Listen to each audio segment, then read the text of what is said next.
That's You know what? I'm gonna go straight there. Everybody always ask you who's your 5 best Lakers. I've seen that answer. What one Laker could the organization have not lived without? Just one? If this guy wasn't there, the Lakers wouldn't have been who they were. Who was that one Laker? Just one. I'm gonna say half and half. I'm gonna say Magic and Kareem. Because to me, yeah, it has to be Dr. Kareem J. was the first rock Yep, that Dr. was standing J. alone. And then once Magic came, he got his back, and he made Dr. Magic J. better, and Magic made him better, and it was just one of those things where they got contagious, and everybody around them got better, and Showtime was born. And to watch Kareem and Magic transform basketball in general, and basketball in Los Angeles, and just the culture, that skyhook, the flamboyance that Magic played with, the way they high-fived and played with energy and communicated with speed, that was like a day at Rucker Park. It was like they was playing like hood ball in the NBA. And they made it fun. They made it, even no matter if you wasn't from LA, you loved Kareem and Magic, and you loved the Lakers because they made the sport fun. Yeah, why couldn't the Clippers ever be an LA town, brother? Clippers?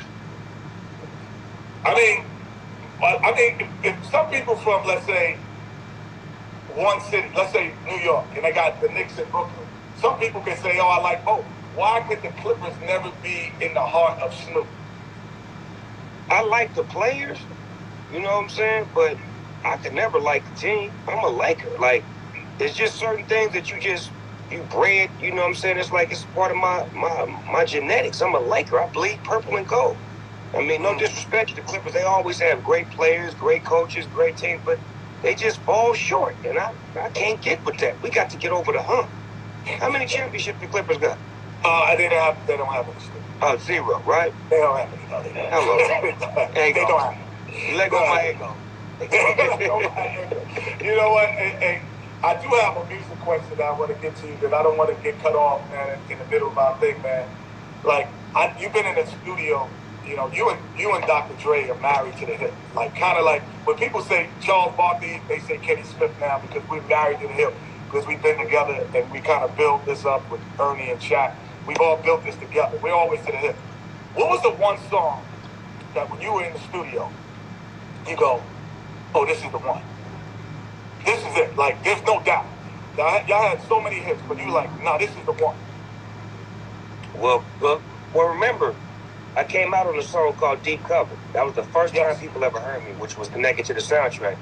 That record to me made me feel like that was the hottest song he ever did, if you ask me. But once Deep Cover. G-Thing, when we finished and that Ninjas Don't Give a F. I think that's fire too. I believe LL Cool J came to the studio and heard that record, and it blew my mind that he had came to the studio because I was such a big fan, and he was listening to a song that I was on. And he actually said something to me like the record was dope or something like that. And I just remember LL Cool J saying something to me before this record had came out because he had heard it. And I was like, man, LL Cool J is the greatest of all time. If he could tell me that I'm going to be all right, I think I need to just really lock and load into this. And it just felt good knowing that when you could play a record, the reaction that people would give you, how it would make people's faces squinch up and they would dance and the spirit would change and everybody would be happy. That's when you know you're going to hit record. And then what song that you feel you had to, I know the answer already, but you had to convince Dre was a hit? Deep Cover. He didn't think Deep Cover was a hit. He did not. We never performed that song more than 5 times. When we did the record, you could tell he really wasn't with it or feeling it, but then the record started growing and growing and getting bigger and bigger. And it's like he had to get with it. So it was like the next phase was, let's go ahead and knock this album out. But what people don't know is G-Thing was done before Deep Cover. It just didn't come out. The Deep Cover soundtrack that came across our lap, and Suge and Dre had worked it out to where they could get a song on the soundtrack. So they needed a song, and it was like Dre was going to the gym. I need a song when I get back. All right, cool. Then Suge said, I'm going to call Sony, and when I call him, you're going to act like you got a song done. You're going to freestyle. And then I'm going to say, all right, that's enough. And you're going to cut the tape off like you cut it off. and we're gonna get on out of there. So he called me, and he was like, Snoop, I got him on the phone. Let me hear the song. I pushed play with the beat and just start freestyling. About 30 seconds in, Snoop was like, all right, that's enough, cool. I'll call you back. And he called me back. He's like, we got the deal. Now you got to make the song for real. I'm like, what's the movie about?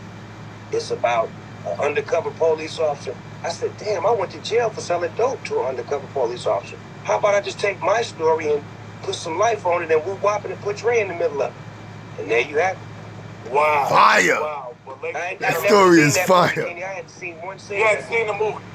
No. That's crazy. Well, man, look, I know it's early, it's Sunday, you're in quarantine with the fam.